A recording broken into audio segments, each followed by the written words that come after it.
Hello friends, welcome back to my channel Stuti art and craft. और बहुत सारा thank you जो आपने मेरी वीडियो पर विज़िट किया। और अब आ गए हो तो वीडियो पूरी देख कर ही जाना और कमेंट्स में मुझे ज़रूर बताना कि आपको मेरी ड्राइंग कैसी लगी।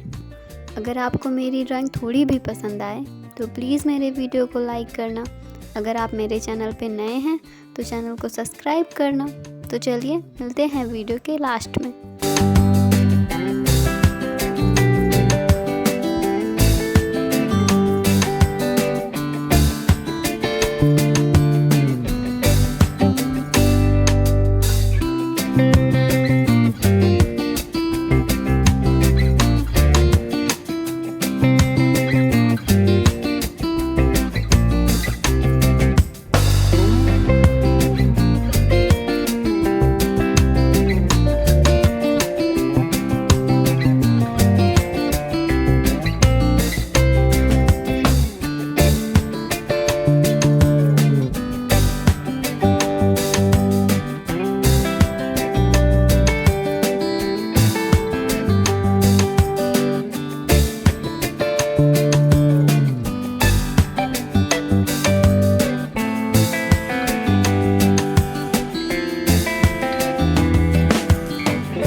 आपको आज की ड्राइंग कैसी लगी? आई होप कि आपको ये ड्राइंग पसंद आई होगी और आप इस वीडियो को लाइक करेंगे।